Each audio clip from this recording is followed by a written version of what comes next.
Hi everyone, it's Darlene. Welcome to this week's card. Today I'm going to be using a new stamp set by Simon Says Stamp called Summer Garden, and I'm going to be using my Inktense pencils with this. It's got some really pretty flowers and some really usable sentiments in it.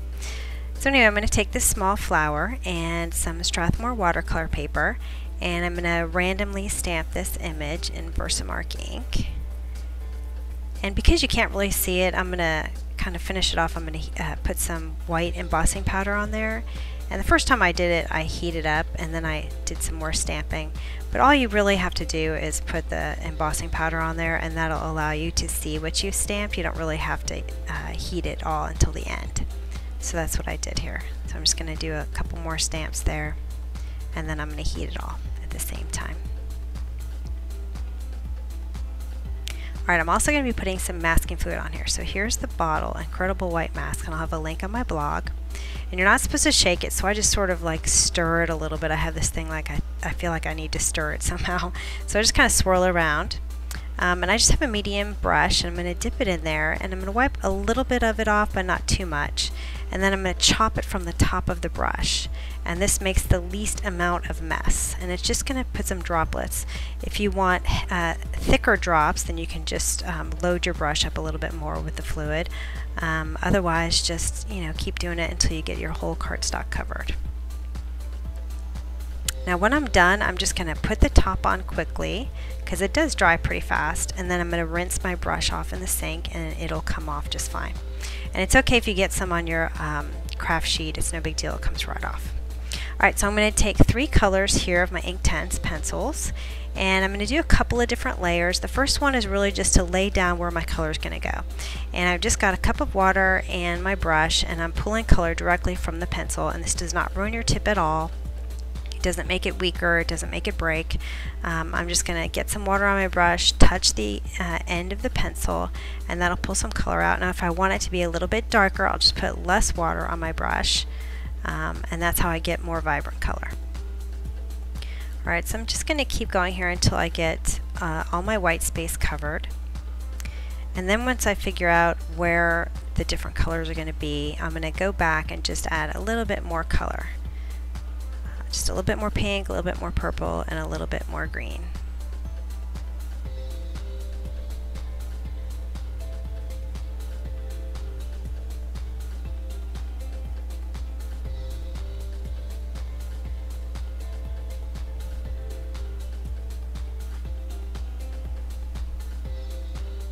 Alright, once I've got my first layer finished, I'm going to heat it, and that'll dry it for me quickly.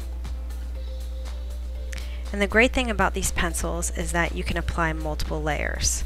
So you really can add more color after. Now notice I had a dirty brush here really, which is why I got this big massive gray water spot. But I just grabbed a tissue and I just pulled up the water, and it came right off, and it didn't affect the color that had already dried underneath it. So another great thing about these pencils is that if you mess up, it fixes really easily. Anyway, so I'm just going to go back again and color a little bit darker in the same areas that I did underneath.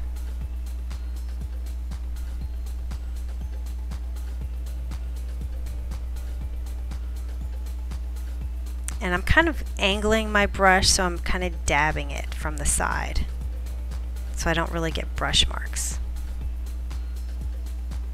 Alright, the next thing that I did is I just took my brush and just put water on it, and then I went and I touched the areas where the colors touched each other.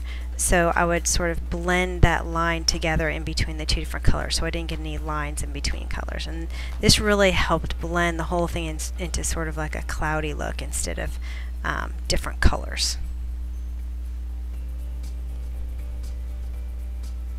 Alright, now I'm going to heat it again to dry it quickly. And after I dried it a little bit, I realized that my white flowers weren't standing out quite as much as I wanted, so I went back and I added a couple of different areas of color in the middle of the flowers. But you can put as much or as little color as you want. And also, if you heat the back of the paper, it'll help with the warping.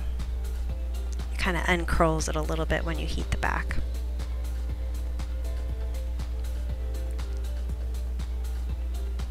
Alright, once that's all dry, now I'm going to take my finger, I'm just going to kind of rub it lightly on the surface, and all of my masking fluid is going to come off, and there'll be white dots where the masking fluid was. I slowed it down so you can see all the white dots in there. I wanted to do one more step in it, and that is I took some black soot, distress ink, and I'm doing the same technique I used with the masking fluid, which is just pulling it up with some water and flicking it on. Alright, now I'm taking some pearls and I'm coloring them with a Copic marker, and this is how I color all my pearls and rhinestones. I just match my card using Copic markers. And I just let that dry for a little bit. And I'm going to take my sentiment, which is from that same Summer Garden set, and I'm going to stamp it onto some vellum with some VersaFine Black Onyx ink, which is a pigment ink, so I'm going to be able to heat emboss it.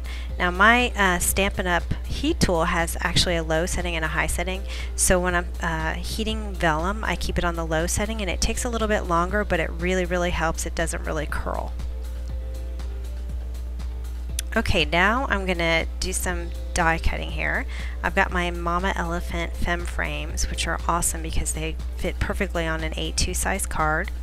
And the outside rectangle has like a small scallop, and the inside it's just a regular rectangle, but then it's got kind of a stitching dry embossed on the inside of the rectangle. So I'm going to run that through my Sizzix, and then I'm going to put all of these pieces together. So I've got my ATG gun, which ran out of tape in the middle, so I'm just going to finish up with this little tape runner I have. Now for my vellum piece, I just actually hand cut it, so it actually turned out to be a little crooked, but that's okay, you can't see it because it's vellum. Anyway, so I'm going to mark the top because I want it to be a little bit of a banner. So I marked the center, and then I just took a ruler and about a ½ inch up, I marked both sides so that they would be even, and then I just cut toward the center with my scissors. Now I'm going to adhere this first to my card base, which is just 4 1/4 by 5 1/2 folded Nina Solar White. And I'm going to go back, and now that those pearls are dry, I can put them on the bottom here, and I'm going to put the middle one on first, and that way they all come out even. Now what I'm going to do is I'm going to take these glue dots, and you can actually cut glue dots. So I cut it down the middle so I would have ½ of a mini glue dot, and it would be small enough to fit right behind this pearl. And so I'm going to do this 3 times. So I'm going to ball up my glue dot, and that way you won't see the adhesive on the vellum. So I'm just going to push it down there, and it'll hold it in place, and you don't need anything at the top. I did erase that one pencil mark I made. And that's it. It was a pretty simple card, and it was fun, you know, doing the watercolor. You have a different card every time you do it. So anyway, I hope you enjoyed it, and I will see you next week. Thanks for watching.